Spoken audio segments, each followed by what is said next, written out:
Jóvenes, buenos días, ¿cómo están? Voy a empezar a pasar la asistencia. Atentos, por favor.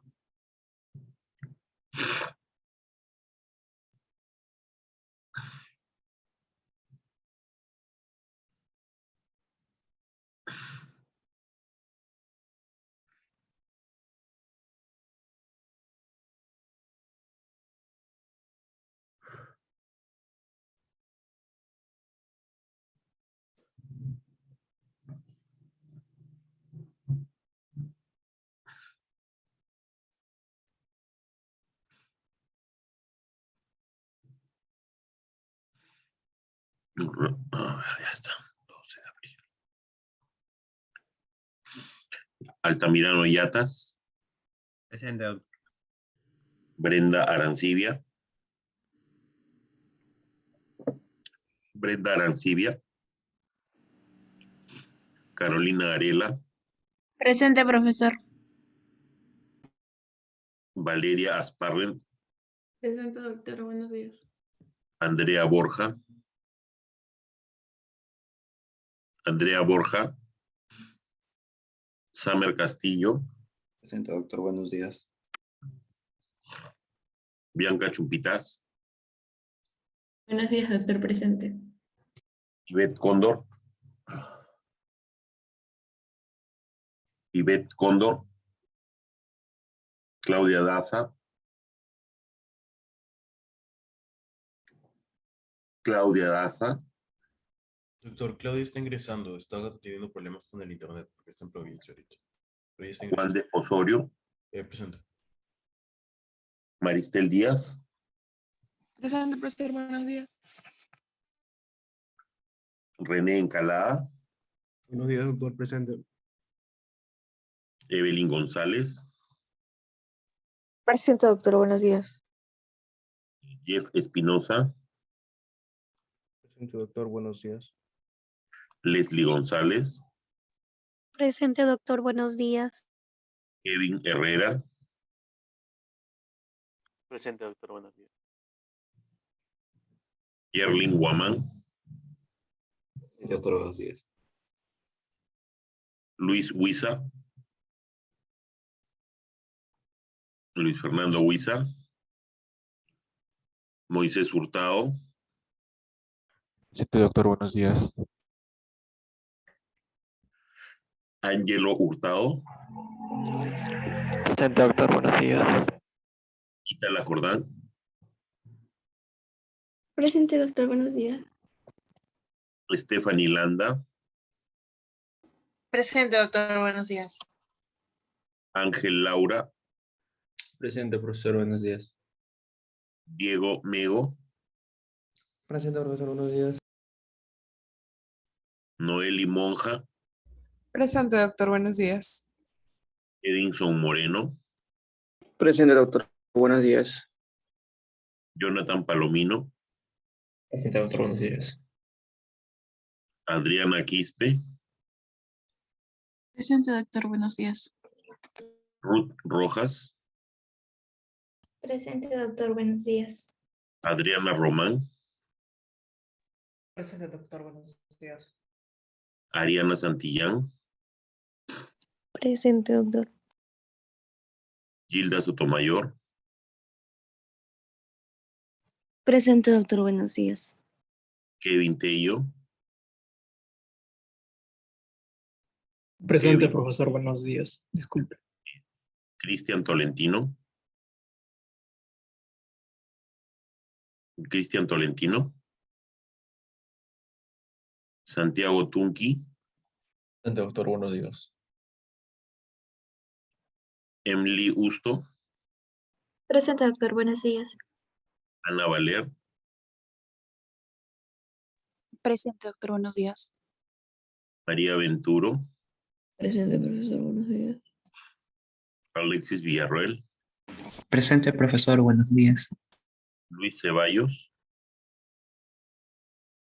Sí, profesor. Presente. Buenos días. Brenda Arancibia. Brenda Arancibia. Andrea Borja. Andrea Borja, Ivette Cóndor,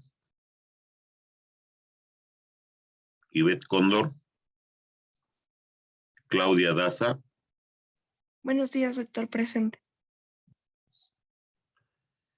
Luis Fernando Huiza,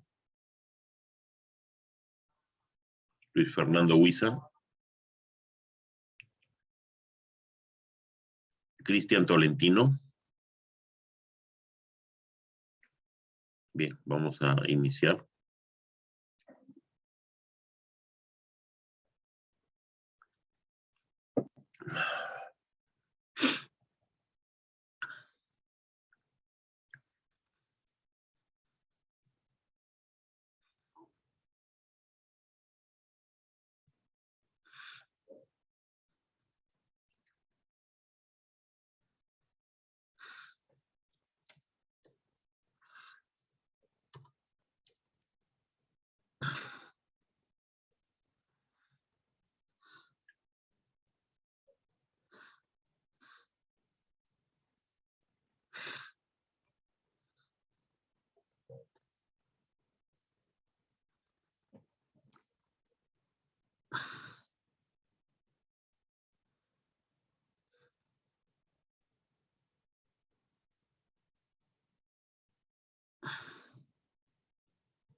Bien, ¿se ve mi pantalla, chicos? ¿Me confirman? Sí, soy doctor. Sí, doctor.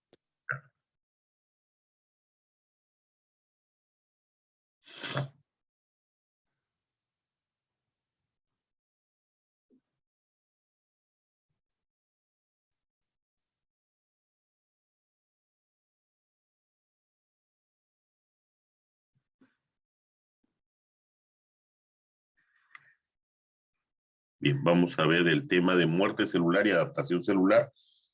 Una parte vamos a tratarla aquí en la teoría y luego en la práctica en aula de las siguientes 2 horas. el primer grupo de sus compañeros va a exponernos los temas de apoptosis, necroptosis, acumulaciones intracelulares. Bien, entonces al finalizar la sesión podremos entender el concepto de adaptación celular, muerte y lesión celular. Para ello, tenemos estos temas: adaptación celular, muerte celular y lesión celular.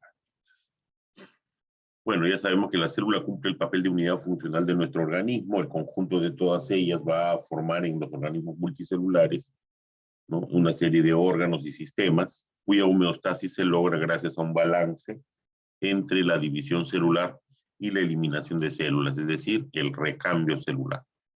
Entonces, este recambio celular puede implicar procesos de muerte celular, llamada muerte celular programada, necesariamente, que puede ser despertada entonces, como ya vamos a ver, como algunos de los procesos adaptativos de las células, lo pueden hacer por estímulos fisiológicos o por situaciones de patología, de injuria patológica, ¿no?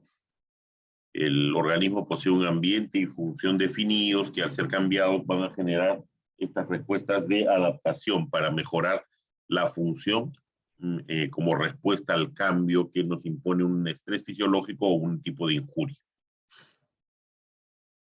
Entonces, aquí tenemos las células normales con estímulos lesivos que les llegan y que dependiendo de la intensidad, sobre todo, vamos a tener que la célula inicialmente se va a adaptar, es decir, va a sufrir una serie de cambios que vamos a estudiar en sus diferentes formas, que se llaman adaptación celular.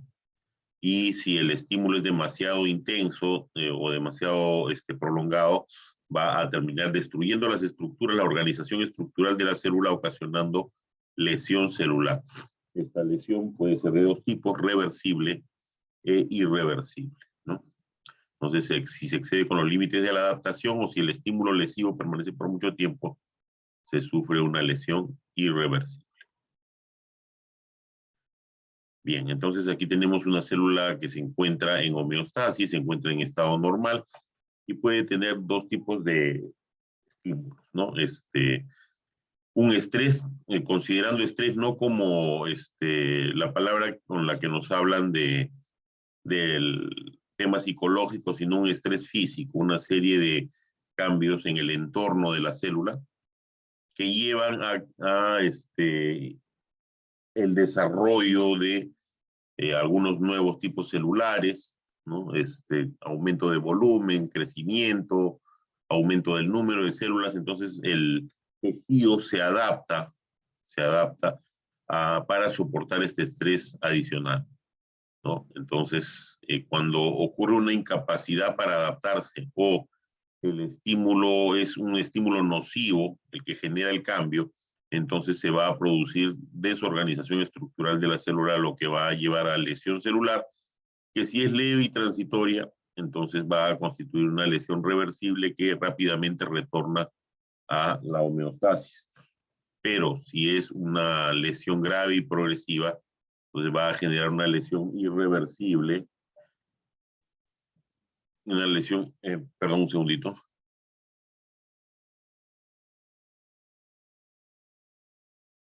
Va a generar una lesión irreversible si el estímulo es muy grave y progresivo, que puede ir hacia dos formas, ¿no? La muerte celular programada o apoptosis, mediante la cual, como les dije, se hace el recambio celular, o la lesión es demasiado severa, ocasionando muerte celular por necrosis por estímulos patológicos. ¿Cómo se adapta entonces la célula?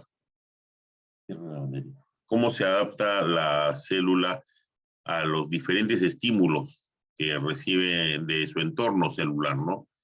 De estas maneras que vamos a ir definiendo: hipertrofia, mediante hiperplasia, atrofia, metaplasia, displasia, acumulaciones intracelulares y calcificación patológica. Vamos a ir viendo cada uno de ellos a lo largo de esta charla.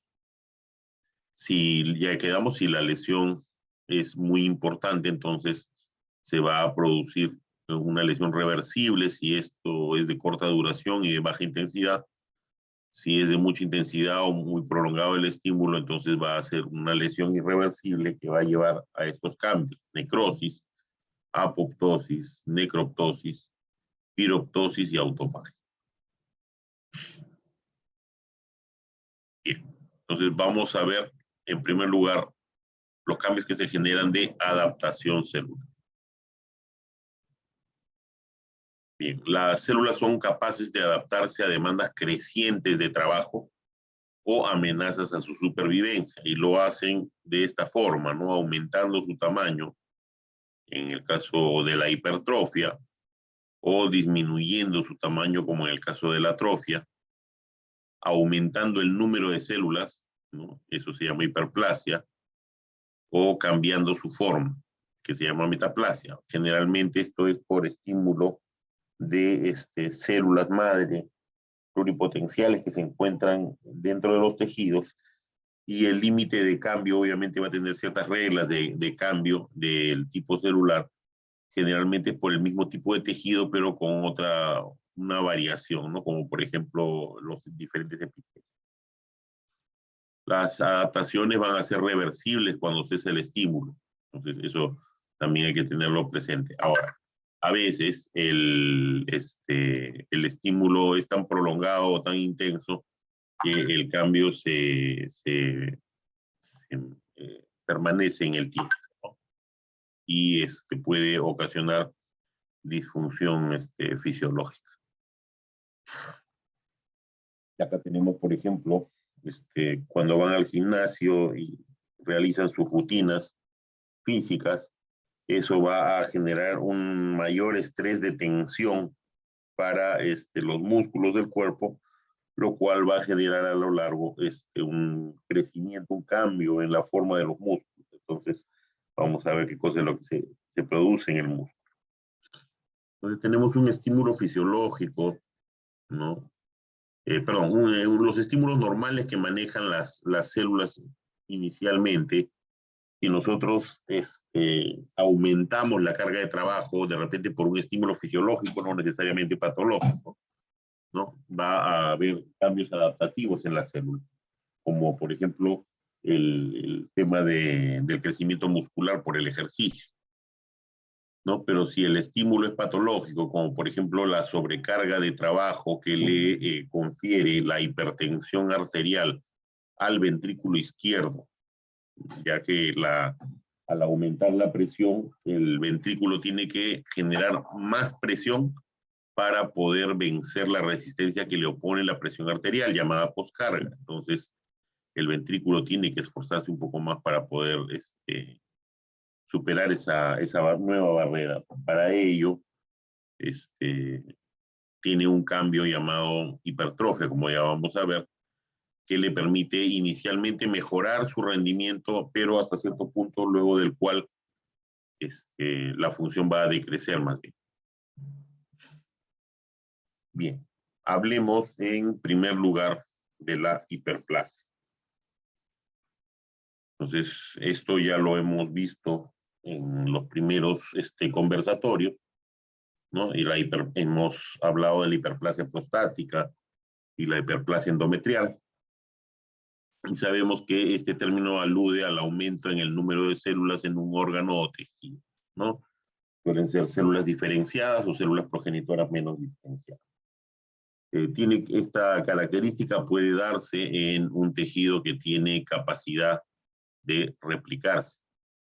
Entonces, el mecanismo por el cual se produce básicamente es activación de genes que controlan la proliferación celular, ¿no? Se activan estos genes que van a ocasionar que las células aumenten en número, que aumente la división celular, y además se va a aumentar la presencia de mensajeros intracelulares, que precisamente son los que tienen que ver con la replicación y el crecimiento celular, ¿no?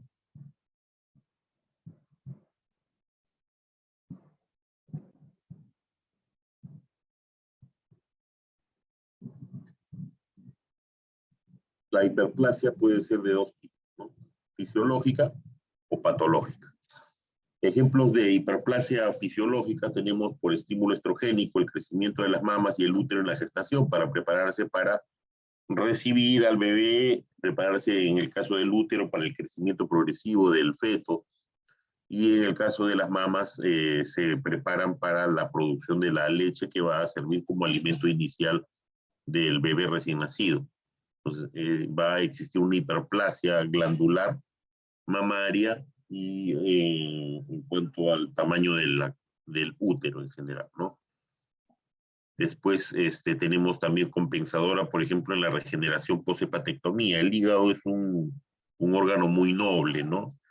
Tiende a recuperarse muy rápido de lesiones o de estímulos muy intensos, por ejemplo, una hepatitis viral que afecta y destruye gran cantidad de hepatocitos, y sin embargo el hígado puede regenerarse, ¿no? Cuando esta hiperplasia es patológica, esto hemos estudiado en los seminarios, perdón, en los conversatorios, cuando es hormonal hay un desbalance de estrógenos, progesterona, ¿no? A favor de los estrógenos, en el caso de la hiperplasia endometrial, que favorece el crecimiento glandular del tejido endometrial y posteriormente se presenta con hemorragias, ¿no? Hemorragias vaginales. Y en los casos de pacientes con resistencia a la insulina, ¿no? A la acción de la insulina por problemas de receptor, entonces, que es característico de la diabetes mellitus tipo 2, que es una enfermedad que vamos a estudiar posteriormente. Entonces, se producen factores de crecimiento similares a la insulina y vamos a observar en la piel el crecimiento de algunas verrugas pequeñas. Entonces, todo esto lo estamos estudiando no por llenarnos de datos, como siempre, inútiles, sino porque precisamente este tipo de cosas son las que tenemos que buscar cuando se examina a un paciente, ¿no? Y tenemos que saber por qué es que se está dando y qué tipo de alteración es la que se da. Entonces, de repente es un paciente que no tiene todavía o ya tiene un poco elevada la glucosa y ustedes observan lesiones verrucosas a nivel de la piel, observan la coloración oscura de la piel también, que se llama acantosis nigricans, y eso origina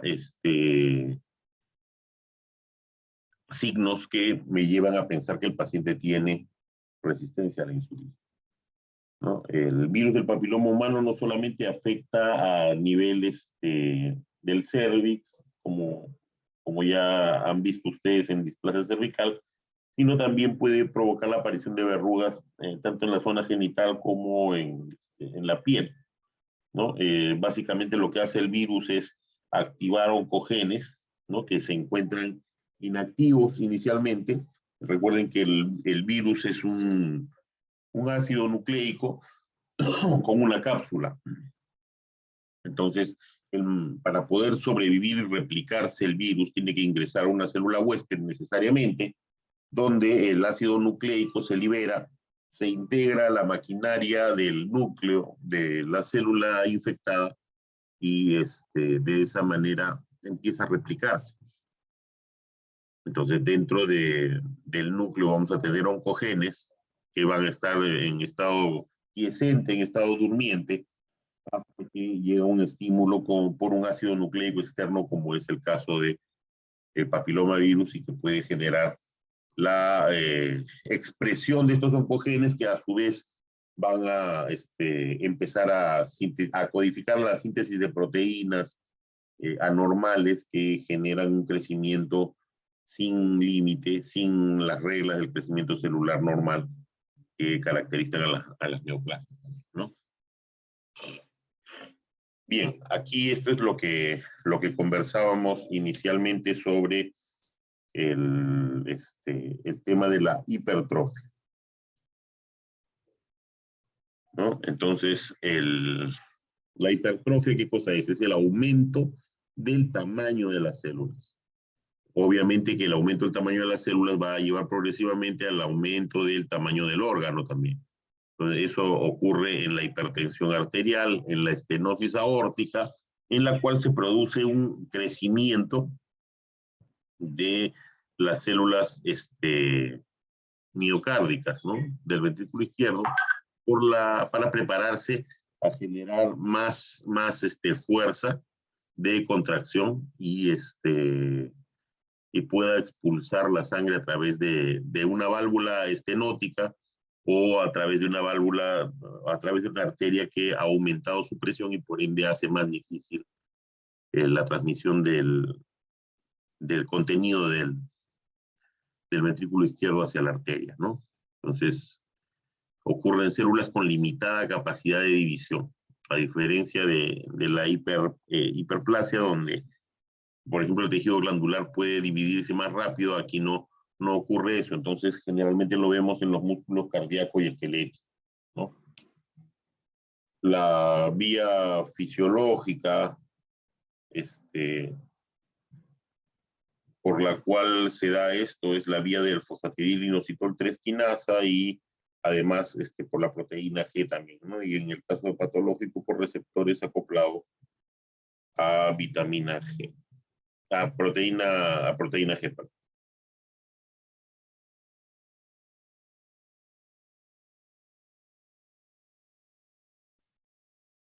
Entonces la hipertrofia, se puede dar también mediante dos procesos, uno fisiológico y uno patológico. Entonces, en el caso fisiológico, por ejemplo, tenemos por incremento de la demanda, hay hipertrofia del músculo esquelético, ¿no? Y en el caso de la gestación, hay también por efecto de prolactina y estrógenos, también sobre la mama y el útero, o sea, no solamente hay hiperplasia, sino hay hipertrofia también en estos órganos. Y ya hemos visto por los factores de crecimiento de tipo 1, similar a la insulina, ¿no? Ahora, la hipertrofia patológica se va a dar generalmente cuando hay un incremento de la demanda fisiológica, hipertensión arterial, estenosis aórtica, ¿no? Que hemos hablado sobre el ventrículo izquierdo. Y aquí tenemos el incremento de TSH como hormona, ¿no? Para hipertrofia. ¿Quién se acuerda que qué ocasiona el incremento de TSH? Esto es de fisiología de locomotor cabeza. Mayor formación de hueso. Osificación. De osificación, seguro. TSH, ¿qué cosa es la TSH? Es la hormona liberadora de...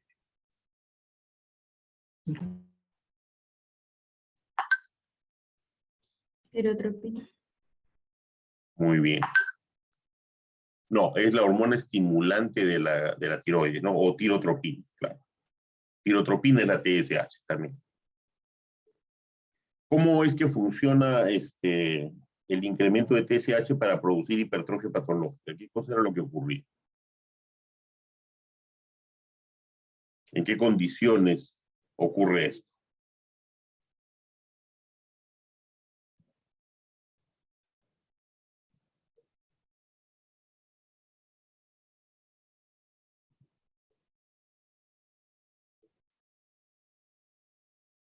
¿Quién se acuerda, chicos?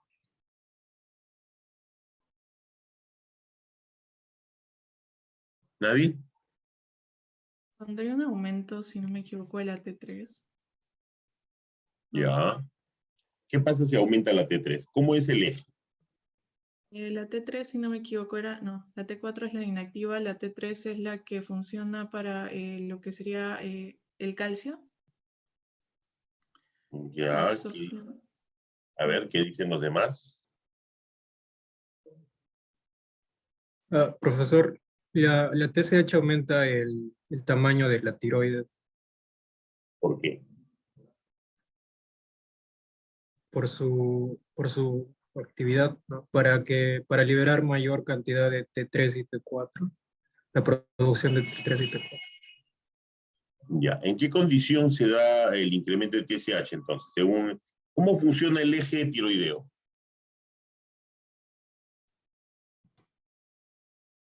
¿Qué órganos están implicados en el funcionamiento de ese eje? ¿Por qué lo llamamos eje?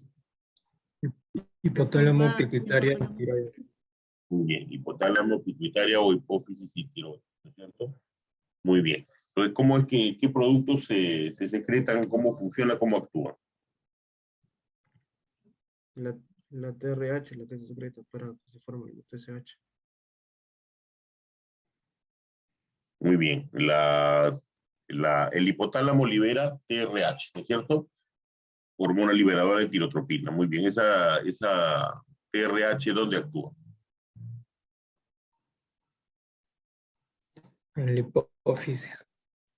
Muy bien, en la hipófisis. ¿En la hipófisis anterior o posterior? Anterior. Anterior.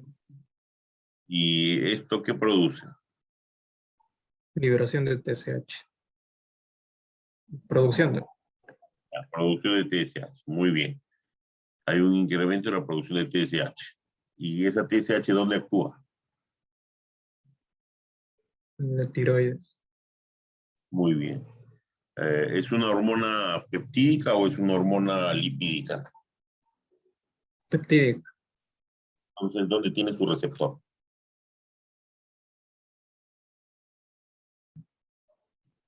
En el núcleo, en la membrana nuclear. Núcleo. En el núcleo. ¿Qué dicen, chicos? En la membrana.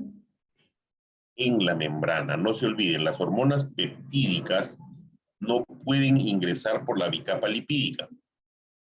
Entonces, como no pueden ingresar por la bicapa lipídica, necesariamente deben tener su receptor a nivel de la membrana.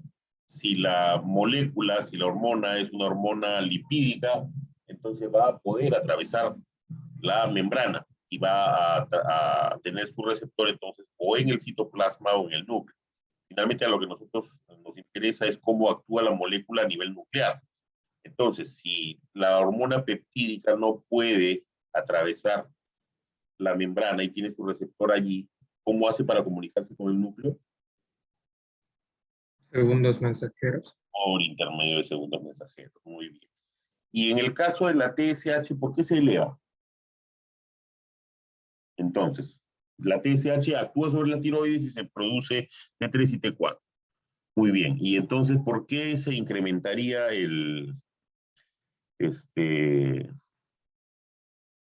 la producción de TSH? Puede ser por un tumor en la hipófisis o también porque no hay sensibilidad de la tiroides. Y se quiere seguir produciendo T3 y T4. Y o sea, como que no lo capta. A ver, una vez más, tenemos acá nuestro hipotálamo, hipófisis y tiroides, ¿no? Entonces, acá actúa la TRH.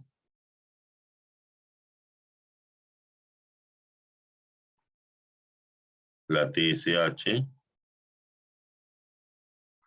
Y acá se liberan T3 y T4. Stephanie, te escucho. Sí, doctor, podría ser porque si no hay liberación de lo que vendría a ser la T3 y la T4, no podría realizarse lo que vendría a ser la retroalimentación negativa y por ende aumentaría la TSH.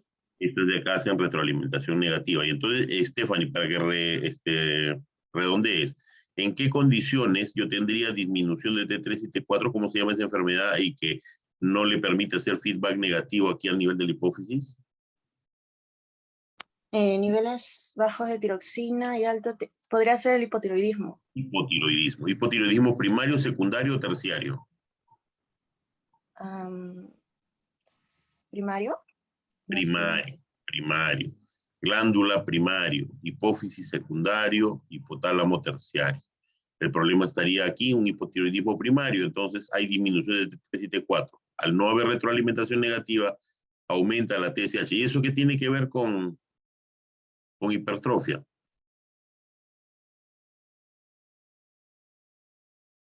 ¿Qué es hipertrofia? El aumento del tamaño celular. Ya. Lo de la actividad también. ¿Ya? En realidad no va a haber más actividad, ¿no? Porque tenemos un hipotiroidismo, precisamente.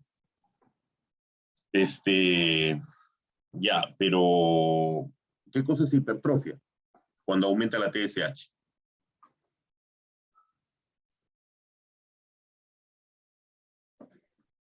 ¿Qué células hipertrofian? Uy, ya se olvidaron, chicos, ¿qué pasó?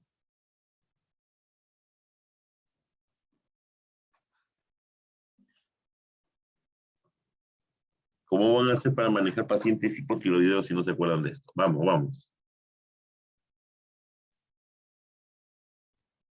Las células foliculares tiroideas. Ya, en general crece la glándula tiroides, ¿no es cierto? Crecen todas las células tiroideas. ¿Por qué? Si la TSH lo que hace es aumentar la producción de T3 y T4. ¿O tiene algún otro efecto?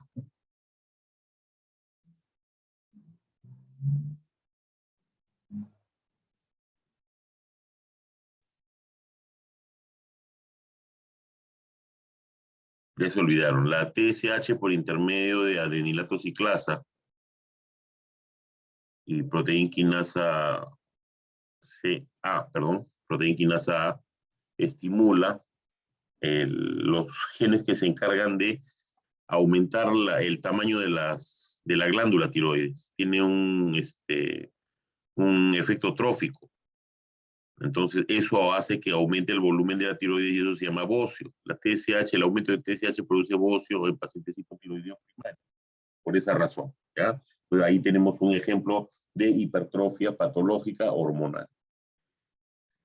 En cuanto a cómo se producen las vías efectoras de la hipertrofia, tenemos hay incremento de degradación de algunas proteínas, ¿no? Sobre todo aquellas que limitan el crecimiento celular. Tenemos incremento del traslado de proteínas para el mismo fin, incremento de la expresión de los genes que tienden a permitir la proliferación celular y su aumento de tamaño, el aumento del contenido proteico probablemente, aumentan la sobrevivencia también de algunas células y aumento de la matriz extracelular, obviamente, ¿no? Y reclutamiento de células satélites que posteriormente se pueden transformar también en células que ayudan al crecimiento de las glándulas, ¿no? ¿Qué cosa es lo que ocurre en la atrofia? En la atrofia ocurre todo lo contrario a la hipertrofia, ¿no? El órgano afectado va a disminuir su tamaño, porque disminuye el tamaño de las células.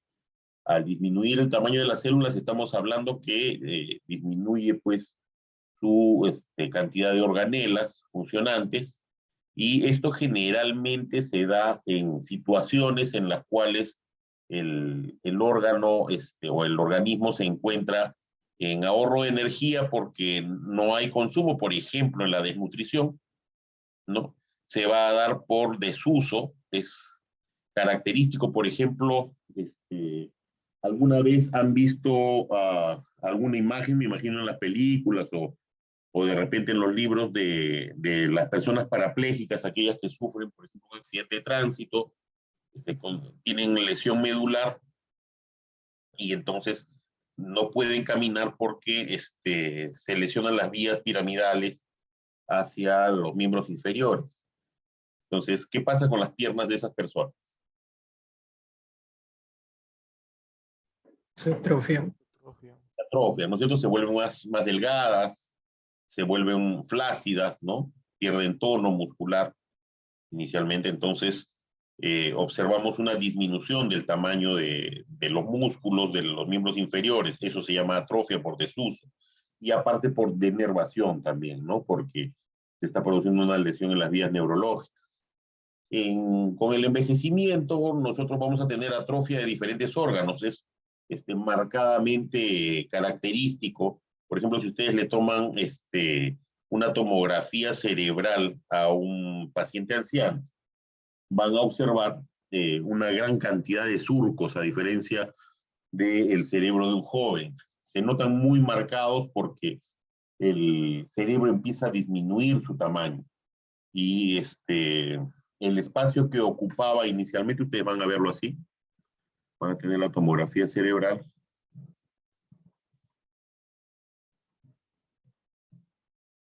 Acá van a tener la calota craneal, el hueso. Y normalmente en un joven lo que van a ver es unas líneas así, ¿no? Que son los surcos cerebrales. Algo así, más o menos. Estos son los ventrículos, donde pasa el líquido cefalorraquídeo. ¿Qué pasa en el cerebro del anciano? En el cerebro del anciano lo que van a observar es esto.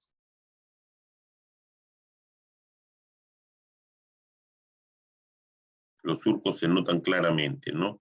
Y todo esto porque el parénquima está retrocediendo, dejando espacio al líquido cefalorraquídeo para que esté lleno esos espacios.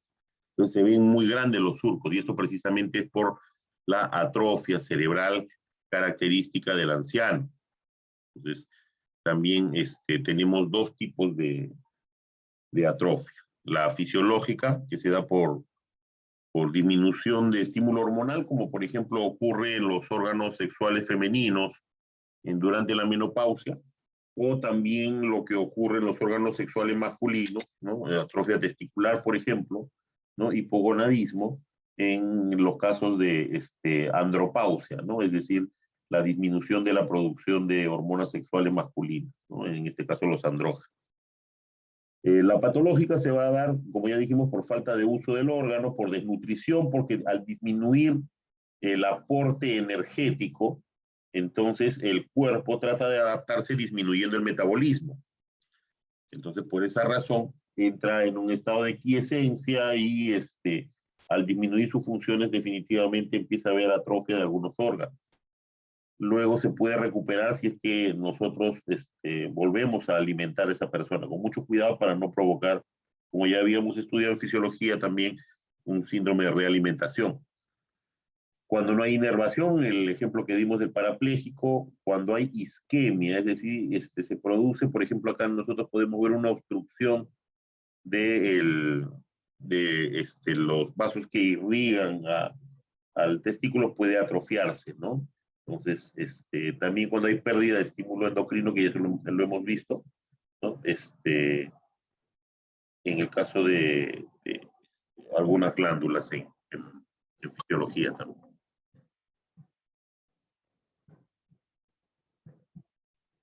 Bien, el mecanismo de la atrofia es, como ya dijimos, menor actividad metabólica, disminuye entonces la síntesis de proteínas, por eso es que disminuyen las organelas, aumenta la proteólisis a nivel celular también por la activación del sistema ubiquitina-proteosomas, ¿no? Entonces, el desuso, la falta de nutrientes activan las ligasas de ubiquitina, que se unen a un péptido de ubiquitina en las proteínas celulares y las marcan para que puedan ser degradadas por los proteosomas, ¿no? Entonces, por ejemplo, aquí nosotros tenemos unas imágenes histológicas de atrofia testicular, donde observamos a la izquierda un túbulo seminífero completamente prolífico, ¿no? Vemos el grosor de la capa celular donde se están produciendo los espermatozoides, y a la derecha vemos el de un anciano, en el cual por disminución del estímulo hormonal disminuye la producción de espermatozoides también, y miren cómo disminuye el grosor de la pared de los túbulos seminíferos, ¿no? La densidad celular. Entonces, esto es un cambio muy evidente de atrofia. Hemos visto también en los conversatorios metaplasia, ¿no? La hemos visto principalmente con el esófago de Barrett y algunos otros cambios en el cervix también, pero principalmente vamos a hablar del esófago de Barrett, donde tenemos el cambio de un tipo celular por otro. En este caso, como les dije, va a haber un cierto límite para el tipo de cambio que puede haber, ¿no? Lo que va a aparecer es otro tipo de epitelio, no va a aparecer otro tipo de tejido. Esa es una norma en las metaplasias, ¿no? Entonces, simplemente cambia un epitelio por otro para adaptarse a la injuria permanente, inflamatoria, que ocasiona el ácido, sobre todo en los pacientes que tienen reflujo gastroesofágico, ¿no? Es lo que ocasiona principalmente el esófago de Barrett. Entonces, el epitelio cilíndrico cambia a un epitelio escamoso para tolerar mejor la injuria ácida. El problema es que ese cambio puede dar lugar luego a un cambio displásico que vamos a ver a continuación, y esto generar luego la activación de oncogenes que van a derivar en un carcinoma esofágico, ¿no? Entonces, en resumen, la metaplasia es el cambio de un tipo de célula adulta epitelial o mesenquimatosa por otro tipo de célula adulta de la misma naturaleza. Se debe principalmente a la reprogramación de células madres que se encuentran alrededor del tejido injuriado, ¿no? Puede ser un paso intermedio para que el tejido normal pase a ser cancerígeno, como ya han visto ustedes en el conversatorio del esófago de Barrett.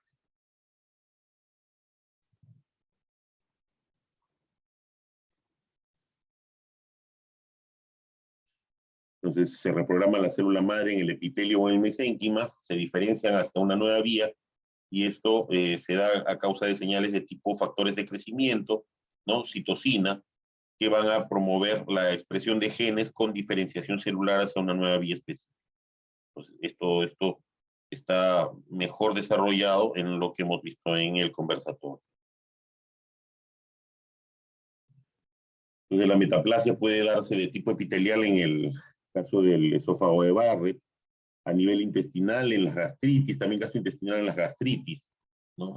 También hay un cambio en el epitelio que va a llevar en ese caso sí a una disminución de la función, ¿no? En las colestitis crónicas también. ¿Y por qué lo resalto esto de la función? Porque, por ejemplo, en el esófago no hay tanto problema, porque finalmente, como ustedes recordarán, la función del esófago básicamente es un tubo de pasaje del bolo alimenticio desde la boca hacia el estómago.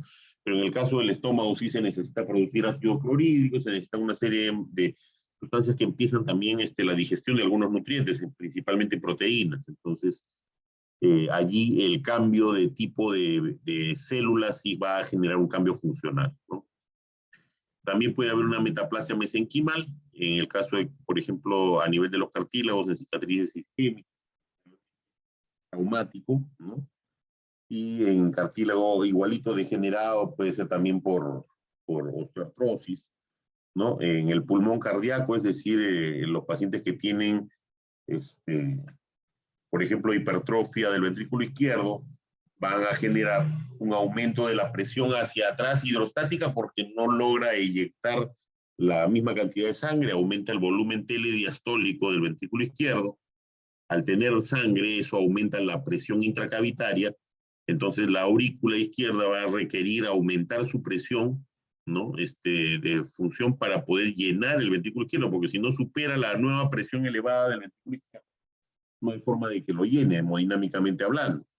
Entonces, ese incremento de la presión a nivel de la aurícula izquierda se transmite también hacia las venas pulmonares, que también van a aumentar la presión y así van a ocasionar daño a nivel alveolar también, por ultrafiltrado del fluido plasmático, ¿no? Generando edema pulmonar.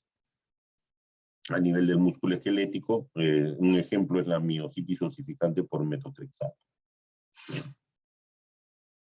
Bien, el otro cambio que suele haber adaptativo de las células es la displasia, ¿no?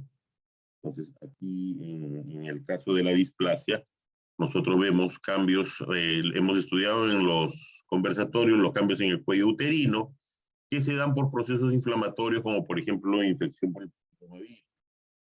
Entonces empiezan a haber cambios en la estructura celular, ¿no?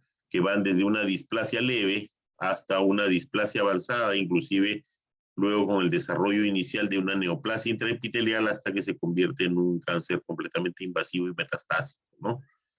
Entonces la displasia es el crecimiento celular desordenado de un tejido específico, estamos hablando del cervix, con presencia de células de diferentes tamaños, formas y organización. Cuando la célula se vuelve displásica, usualmente se vuelve un poco más basófila, el núcleo es un poquito más pignótico, ¿no? Más pequeño. Entonces, si está en estadios iniciales de cambio, es potencialmente reversible. Si es que tratamos, por ejemplo, el fenómeno inflamatorio, en el caso de la cervicitis, ¿no? Y debemos saber que las displasias severas usualmente son lesiones premalignas, ¿no? Bien, Vamos a hacer un pequeño alto de 5 minutos. No sé si hay alguna pregunta sobre el tema de adaptación celular antes de pasar al de muerte celular. María Jimena. Sí, pero es solamente una consulta en la atrofia, o sea, la atrofia por envejecimiento sí es fisiológica, ¿no? O podría ser patológica. No, es fisiológica. En ese caso sí es fisiológica. Y generalmente es por disminución, en el caso del cerebro, recuerden que las células no se dividen, ¿no? Con las neuronas que nacemos, con esas neuronas morimos. Entonces, va perdiendo ese número celular y eso va generando atrofia también, ¿no? Un poquito de muerte programada probablemente. Y, y suele ser fisiológica, ¿sí? El tema que yo les había mencionado de cómo se llena de líquido cefalorraquídeo el interior del cráneo es porque ya van a ustedes a estudiar que cuando hablamos de la presión intracraneal, o de repente ya lo han visto en fisiología, está nervioso, existen tres componentes de la presión intracraneal, que son masa celular, sangre y líquido cefalorraquídeo, ¿no? Entonces, existe un balance entre estos tres componentes. Si uno de ellos aumenta, va a aumentar la presión dentro del cráneo, que a diferencia del abdomen, por ejemplo, es una cavidad no distensible el cráneo. Los huesos están fusionados. Y de esa manera, entonces, se genera un aumento de presión dentro del cráneo que puede originar herniación de las estructuras cerebrales, ocasionando compresión de centros vitales, ¿no? Entonces, cuando se atrofia también el tejido cerebral, alguien tiene que ocupar el espacio que dejó libre las células, que dejaron libres las células. Entonces, para mantener constante la presión intracraneal, lo que aumenta un poco es la cantidad de líquido cefalorraquídeo, y eso se llama hidrocefalia, pero en ese caso es una hidrocefalia compensatoria, ¿no? ¿Alguna otra consulta sobre la primera parte de adaptación celular? Doctor, Sí. una consulta. Si en la metaplasia que ocurre en el esófago de Barrett, usted en la clase mencionó de que se debe a la reprogramación celular de células madre. En el conversatorio se mostraba como dos mecanismos por los cuales se llegaba a la metaplasia. Una era la transdiferenciación y otra era la transmisión. La primera, por lo que yo tenía entendido, era de que las mismas células epiteliales se diferencian hacia las células metaplásicas, ¿no? Puede ser de manera directa o indirectamente pasando por un estadio intermedio o algo así. Y la segunda, que vendría a ser la transmisión, esa sería originada por la migración de células madre. Mi pregunta era si en la primera, por ejemplo, cómo es que las propias células del epitelio, supongo que ya diferenciadas adultas, llegan a experimentar metaplasia. O tal vez es que las células basales que sí son progenitoras del epitelio plano son las que se diferencian y las adultas simplemente se mueren. Claro, las otras se reemplazan, ¿no? Es un reemplazo en realidad, o sea, se reprograma el tipo celular y entonces es como si tuvieras que reclutar a alguien nuevo, ¿no? Entonces lo empiezas a formar, le das una nueva lista de funciones. Tú te vas a encargar más de defenderme el tejido porque el epitelio que vas a reemplazar no nos protege del ácido gástrico, ¿no? Entonces simplemente es un cambio, se descama, se recambia un tipo celular por otro, básicamente, ¿no? Y esa aparte de, o sea, lo que ustedes han estudiado en el seminario está bien, lo que pasa es que la diferenciación se da a partir de células no maduras, porque a esa ya no la puedes cambiar, tienes que cambiar las células progenitoras. Profesor, entonces la transdiferenciación es por la diferenciación de las células basales. Exacto. Exacto. ¿No? Muy bien, chicos, vamos a parar 5 minutitos, vamos a estirarnos un ratito, pueden ir al baño, son 2 horas de teoría, así que de ahí vamos a ver la segunda mitad de la teoría, ¿correcto? En 5 minutos volvemos.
Bien, chicos, vamos a retomar la clase. Entonces, ahora ya hemos visto adaptación celular, vamos a ver muerte celular. Cuando hablamos de muerte celular, principalmente de diferentes estímulos que pueden alterar, sea de manera reversible o irreversible, la estructura de las células. Entonces,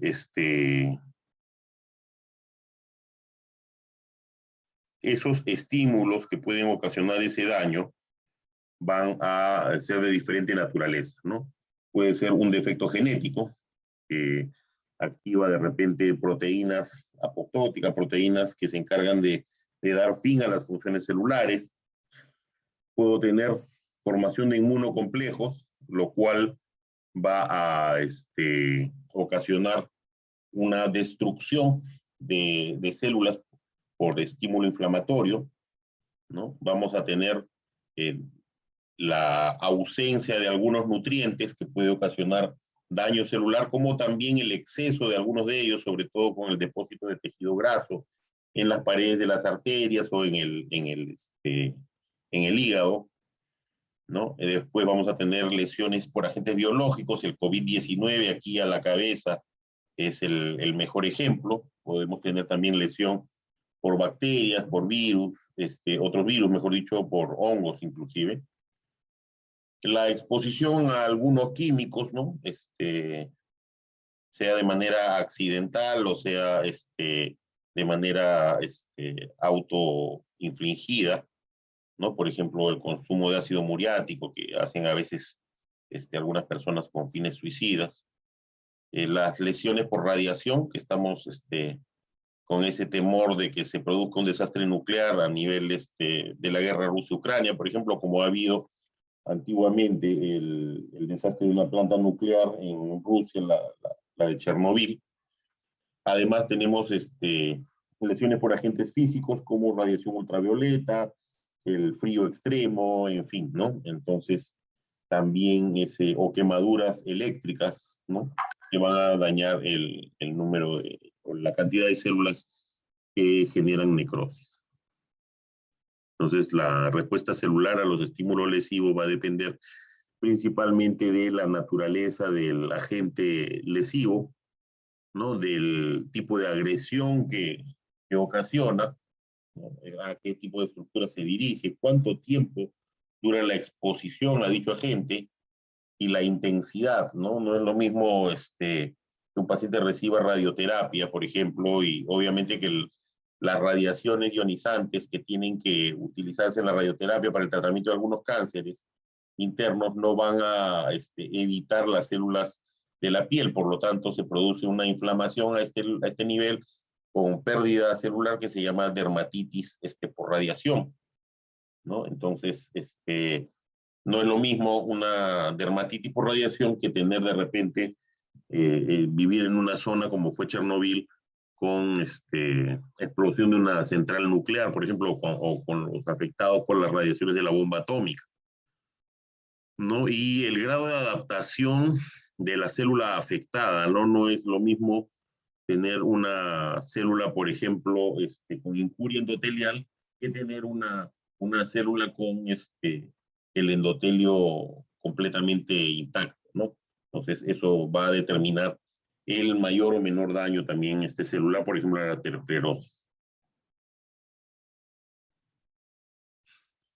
Cuando nosotros tenemos que la función celular inicia el descenso por el efecto de la noxa, entonces mientras la duración sea breve, generalmente nosotros vamos a tener lesiones celulares reversibles, la función celular puede retornar a lo normal, pero cuando ya cruza cierto umbral, sobre todo por la duración de la lesión y porque se empiezan a producir por este mismo tiempo alteraciones bioquímicas, cambios ultraestructurales a nivel de las organelas, de las membranas, cambios que vamos a ver con el microscopio óptico, y que luego, conforme va sumándose el número de células lesionadas, entonces ya se va a ver un cambio a nivel de la estructura macro de los órganos y sistemas, ¿no? Entonces todo esto va a depender de la duración de la lesión.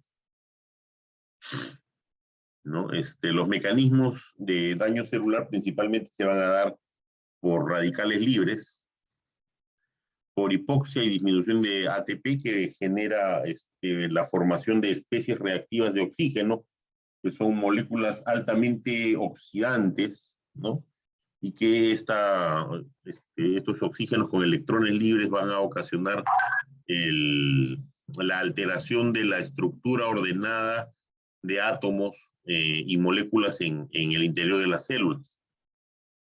El estrés del retículo endoplásmico, el mal plegamiento de algunas proteínas que generan precisamente, se configuran como unas proteínas apoptóticas. Las lesiones del ADN también por estas especies reactivas de oxígeno. Recordemos que cuando el ADN se lesiona en alguna zona de la cadena, entonces hay sistemas de reparación de esta cadena. Cuando esos sistemas fallan, por ejemplo, generalmente producen muerte celular o pueden producir el efecto contrario, ¿no? La activación de proteogenes que van a perpetuar más bien la vida de esa célula, porque así es como trabajan las neoplasias. Trastornos en la homeostasis del calcio intracelular en cuanto al aumento, al incremento de la permeabilidad de las membranas, tanto de la membrana celular como la del retículo endoplásmico, liberación de calcio al intracelular, y esto va a activar ciertas proteasas, caspasas, va a activar mecanismos de muerte celular. Cuando hablamos de hipoxia e isquemia, ¿no? Hablamos de dos términos que están muy relacionados, porque isquemia significa el cese de la lesión por cese del flujo sanguíneo hacia determinadas regiones del cuerpo. Entonces, esto generalmente se da por obstrucción al flujo. Esa isquemia va a producir los síntomas precisamente por disminución del contenido de oxígeno que llega a los tejidos, que eso se llama hipoxia. Entonces, si la sangre oxigenada no llega a los tejidos, vamos a tener hipoxia, y esto se debe a un fenómeno isquémico, ¿no? Entonces, en la mitocondria, cuando tenemos isquemia, va a disminuir la fosforilación oxidativa y disminuye de esa manera la producción de ATP. Al disminuir la producción de ATP, entonces vamos a tener estos tres mecanismos principales. Van a producirse una disminución de la función de la bomba de sodio-potasio ATPasa. Eso implica un aumento de la permeabilidad de la membrana al sodio, ¿no? Que ingresa junto con agua, edematizando la célula, y además hay un aumento del ingreso de calcio también a la célula. Desde el exterior, aumentando la concentración de calcio intracelular. Hay aumento de la salida de potasio, esto conlleva hinchazón del retículo endoplásmico, hinchazón celular y pérdida de microvellosidades o vesículas de las diferentes células. También, al no tener ATP y al no tener oxígeno, vamos a generar una glicólisis anaeróbica, ¿no? Entonces va a disminuir la producción de glucógeno. Al producirse esto, también se va a formar más ácido láctico, el producto de la glicólisis anaeróbica. Y como sabemos, el ácido láctico, por simple deducción, es un compuesto ácido, por lo tanto altera el pH, y este pH ácido lo que va a generar son los grumos de cromatina celular, ¿no? Ocasionando disfunción nuclear. Asimismo, hay un desprendimiento de ribosomas por esta falta de ATP, disminución de aumento de la permeabilidad también de los... bueno, acá si no tengo función ribosomal, no voy a tener síntesis de proteínas, pero también hay lesión a nivel de la membrana de los lisosomas. Entonces, esos lisosomas liberan sus enzimas proteolíticas y esto destruye, o catalíticas, y destruye el interior de la célula, ¿no? Entonces, la isquemia celular produce alteración en la fosforilación oxidativa, no hay ATP, no hay oxígeno, y se genera ATP, pero por una vía glucolítica, que más es lo que genera productos nocivos que ATP, ¿no? Y esto conduce a la necrosis. Aquí tenemos la formación de especies reactivas de oxígeno, que puede darse por dos vías, por vía endógena, ¿no? O por vía exógena. La vía exógena generalmente es por radiaciones ionizantes, principalmente también la radiación ultravioleta, las quemaduras solares, por ejemplo, ¿no? Y el estrés oxidativo genera mayor cantidad de especies reactivas de oxígeno, como si fuera una cascada. Esto va a superar la capacidad del cuerpo de neutralizar los compuestos oxidativos, y de esa manera se va a producir lesión celular, ¿no? Entonces, nosotros tenemos aquí, por ejemplo, las radiaciones, toxinas, la reperfusión.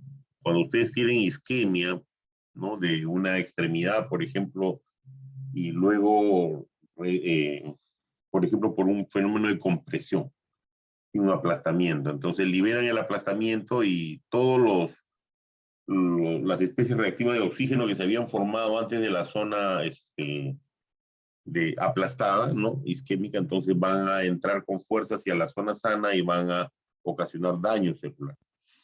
Por reperfusión se llama. Entonces, tenemos cuando las especies reactivas de oxígeno son el superóxido, el peróxido de hidrógeno y el radical hidroxilo, ¿no? Entonces, ¿qué cosa es lo que hacen? Principalmente, estas especies reactivas de oxígeno, lo primero que hacen es peroxidar los lípidos, y si estamos dañando los lípidos, recordamos que la membrana celular está compuesta principalmente por lípidos.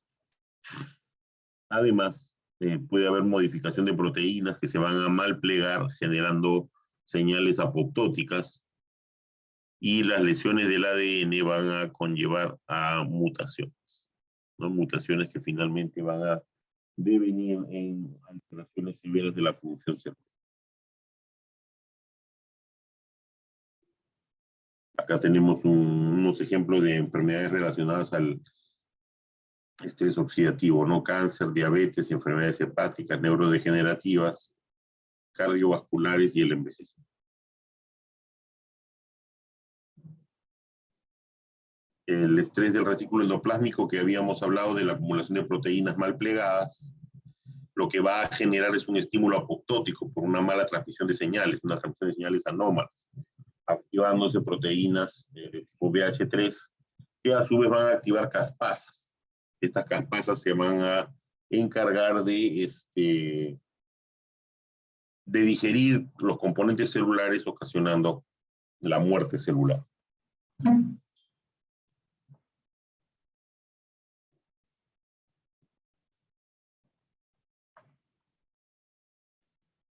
Esto ya lo había adelantado cuando se produce lesión del ADN, ¿no?, que generalmente tiene como causa las radiaciones ionizantes, la quimioterapia, ¿no?, porque la quimioterapia trata de disminuir la producción de células clonales neoplásicas. Entonces, uno de los objetivos, uno de los blancos, de los targets de estos fármacos quimioterápicos son precisamente los ácidos nucleicos, y allí el quimioterápico no diferencia entre los ácidos nucleicos de la célula tumoral y la célula del huésped. Se forman especies reactivas de oxígeno intracelular que ocasionan mutaciones, ¿no?, que conllevan finalmente al deterioro celular. Cuando hay un daño excesivo, la proteína P53, que es una de las constituyentes de las células, activa la apoptosis. Cuando yo tengo isquemia y algunas toxinas, entonces se va a generar un ingreso de calcio a la célula. Este ingreso de calcio a la célula va a aumentar la concentración de calcio intracelular, activando una serie de enzimas, ¿no?, fosfolipasas, que dañan las membranas celulares, ¿sí?, por el contenido de fosfolípidos, las proteasas, que provocan también disfunción de las proteínas del citoesqueleto principalmente, ¿no?, endonucleasas, que ocasionan daño a nivel del núcleo irreversible, y ATPasas, que disminuyen la cantidad de ATP que habíamos estudiado por el fenómeno de la glicólisis, cómo se producen estas lesiones. Las mitocondrias son organelas muy sensibles a la hipoxia, a las toxinas y a la radiación.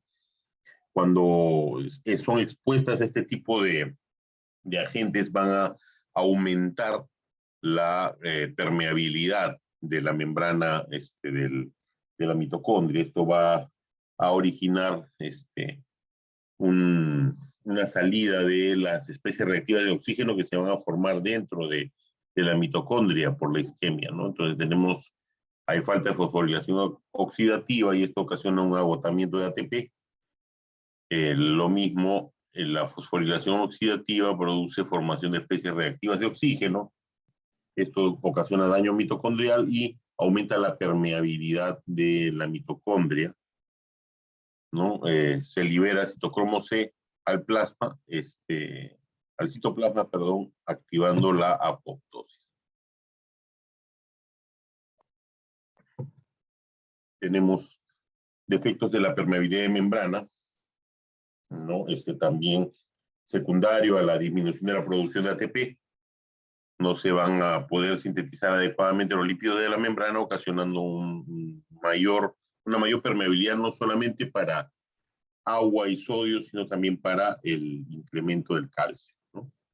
Entonces, esta lesión de la membrana plasmática va a ocasionar pérdida del equilibrio osmótico que hemos estudiado en Fisiología 2 en la primera clase, y la salida de metabolitos vitales para la regeneración del ATP. Asimismo, la lesión, como les había adelantado ya, de las membranas lisosómicas, lo que ocasiona es que las enzimas digestivas que están contenidas dentro de los lisosomas, ¿no? Fuguen hacia el citoplasma. Cuando estas enzimas se encuentran en el citoplasma, activan las hidrolasas ácidas que son las responsables de los síntomas que presenta el paciente. Bien, ¿qué pasa cuando la lesión dura un tiempo prolongado? Va a originar un daño celular, cuando todavía no es muy prolongado, va a producir una lesión celular reversible, ¿no? Por ejemplo, tenemos la tumefacción celular, que es el aumento de la permeabilidad de la membrana plasmática por deterioro de la función de la bomba de sodio potasio TPase, ¿no?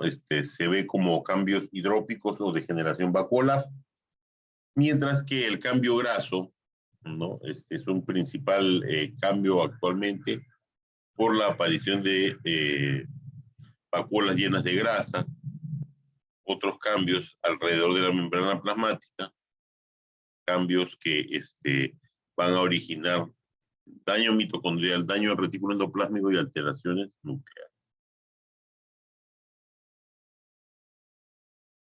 Cuando la lesión celular es irreversible porque la noxa o es muy intensa o se mantiene en el tiempo dañando al tejido y a las células, se sobrepasa la capacidad adaptativa de la célula y se producen lesiones permanentes, ¿no? Suelen ser irrecuperables e inclusive mortales, ¿no? Entonces, las características de estas lesiones suelen ser incapacidad de recuperar la función mitocondrial. Ya una vez que se daña la membrana de la mitocondria, se pierde completamente su función. Pérdida de la estructura y función de la membrana plasmática, ¿no? Y de las membranas intracelulares.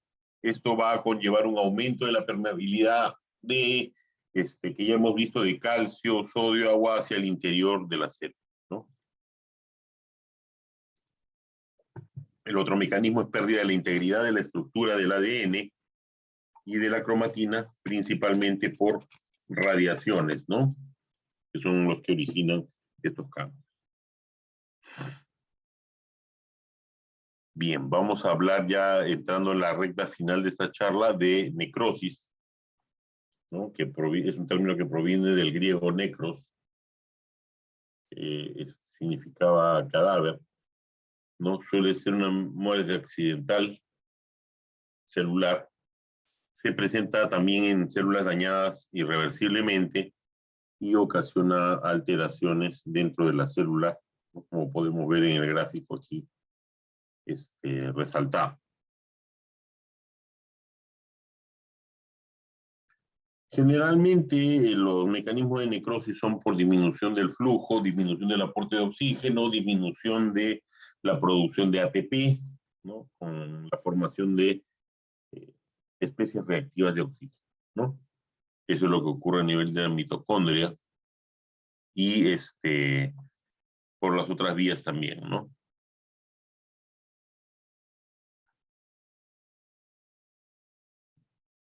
Los cambios citoplasmáticos de la necrosis son, y lo vamos a ver en algunas láminas, aumento de la eosinofilia, pero más que aumento de la eosinofilia es disminución de la basofilia, ¿no? De los núcleos celulares, vamos a ver gran disminución. Entonces, como se colorea menos de color intenso, lo que nos queda es el fondo eosinofílico. Las figuras de mielina, la tumefacción celular también, obviamente la tumefacción celular por el aumento de la permeabilidad de la membrana, y luego hay discontinuidad de la membrana plasmática y de los orgánulos, dilatación de las mitocondrias y demás alteraciones. Entonces,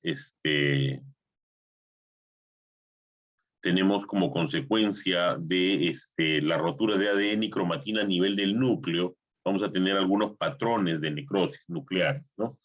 La pignosis, que es la retracción nuclear y aumento de la basofilia, se ve más chiquito, pero más oscuro el núcleo, ¿no? Vamos a tener cariorexis, que es la fragmentación del núcleo pignótico, ¿no? Y cariolisis, que en el cual la basofilia se pierde por digestión del ADN, porque recordemos que lo que es más basófilo es justamente el núcleo, ¿no? Falta de ADNase. Las células necróticas persisten en el tiempo o son dirigidas por enzimas hasta desaparecer.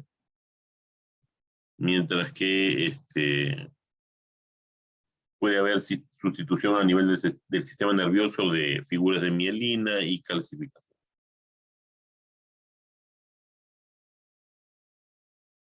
Los patrones morfológicos de necrosis, es decir, ya vamos a ver a nivel macro, ¿no? A nivel macro cómo se presentan los diferentes tipos de necrosis. Entonces tenemos, en primer lugar, la necrosis licuefactiva. Esta está asociada, un tipo de patrón de necrosis, asociado a infecciones bacterianas y por hongos, que son las micóticas, ¿no? Y también en el caso de la muerte celular por hipoxia del sistema nervioso central.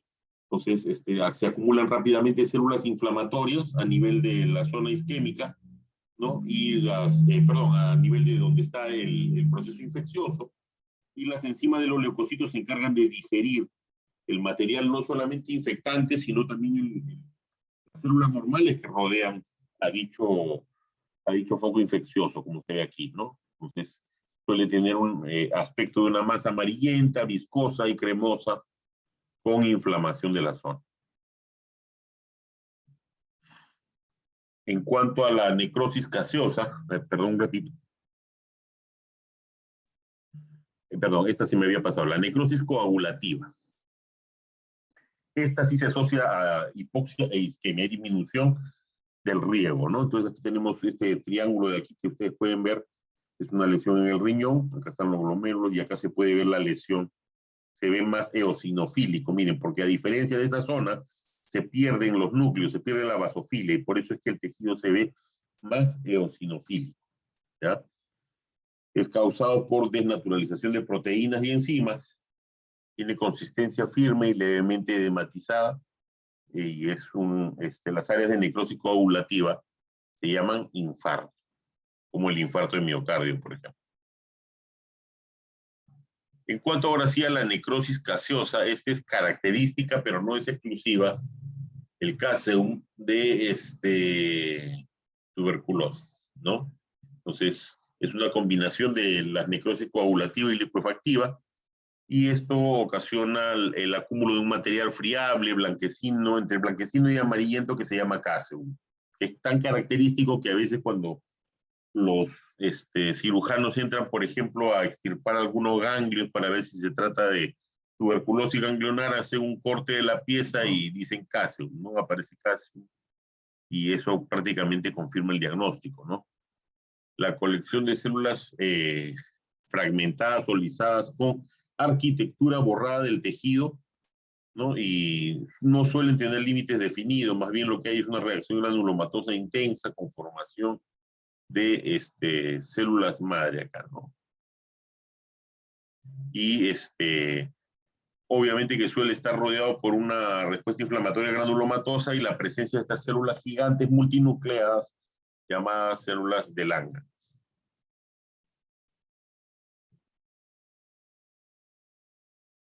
La necrosis grasa se produce por disolución de las células causadas por lipasas, ¿no? Productos que degradan a los lípidos. Entonces se producen jabones dentro del cuerpo, esto ocasionado por la combinación de los ácidos grasos y el litio, perdón, combinado con el calcio, ácidos grasos combinados con el calcio, formando una especie de jabones, por eso se llama saponificación, porque forman como si fuera un jabón. ¿No? Macroscópicamente tiene el aspecto de tiza blanca opaca. La necrosis fibrinoide es característica de las vasculitis, es decir, de la inflamación de los vasos sanguíneos. ¿Por qué se da?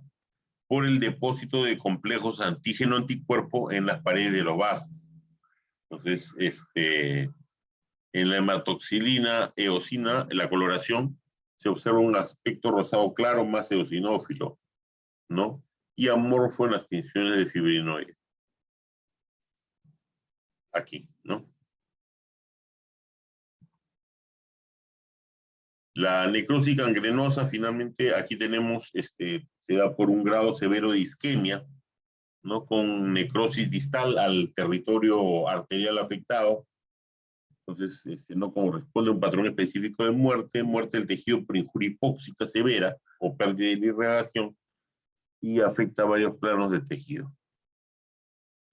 Pues acá tenemos los tipos de esta necrosis gangrenosa, son la gangrena seca, que te da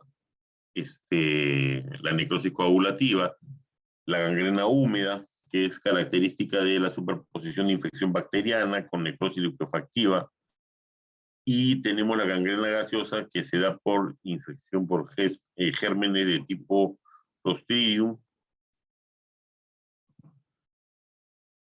Esto es, se destruye en estos casos bastante tejido conectivo y las membranas celulares se hacen más permeables, ¿no? Causando además burbujas de gas a nivel de las células en el músculo, ¿no? Bien, llegamos a la muerte celular programada, que es la apoptosis, que proviene del término de un griego, hojas cayendo de un árbol, ¿no? Se programa. Este es el mecanismo por el cual tenemos recambio, o por ejemplo, se produce apoptosis cuando durante... ¿Ustedes han llevado embriología ya? ¿Chicos han llevado embriología?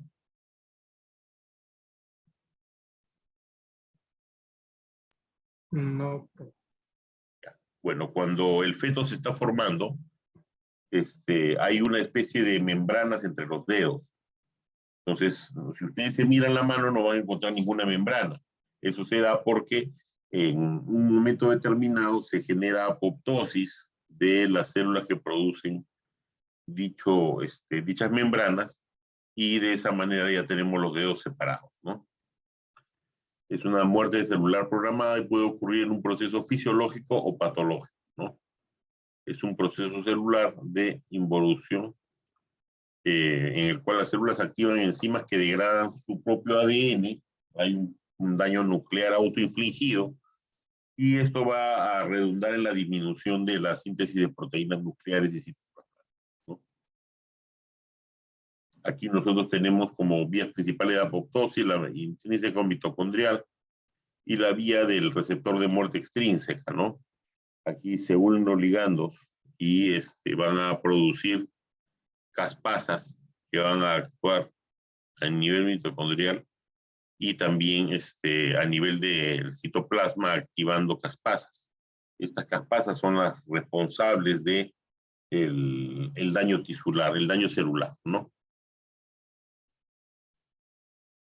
Dentro de las características que diferencian a la necrosis y la apoptosis, vamos a tener principalmente el mecanismo de la necrosis accidental, ¿no? Que el tamaño celular está aumentado al comienzo.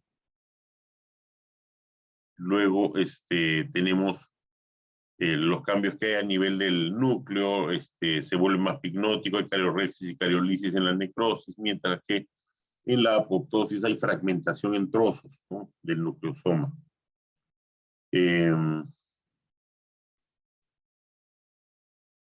cuanto a la fagocitosis de las células muertas, se da por fagocitos que se transforman luego en macrófagos, ¿no? O a nivel de la apoptosis, las células vecinas también, este tipo de fagocitosis, ¿no? El resto, por favor, revísenlo, cuáles son las diferencias y las semejanzas. Bien, para aplicar finalmente lo aprendido, tenemos que correlacionar estas lesiones adaptativas celulares, el esófago de Barrett, un útero grávido y un encéfalo de un hombre, o sea, cerebro de un hombre de 90 años. Correlacionamos con hipertrofia, hiperplasia, atrofia y metaplasia. El esófago de Barrett, ¿qué correspondería? Metaplasia. Metaplasia. Metaplasia. Muy bien, esto lo conocemos muy bien de nuestra conversación. El útero grávido, es decir, el útero de la mujer gestante. Hiperplasia. Hiperplasia. ¿Hay alguna otra alternativa? Hipertrofia, hiperplasia. La otra alternativa sería hipertrofia más hiperplasia, ¿no? ¿Se acuerdan que tanto las mamas como el útero aumentan no solamente el tamaño, sino también el número de células, ¿ya?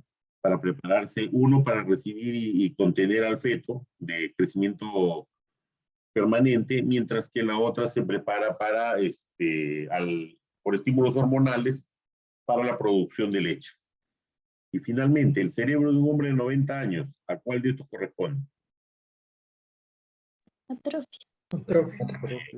Atrofia, como lo describimos, ¿no?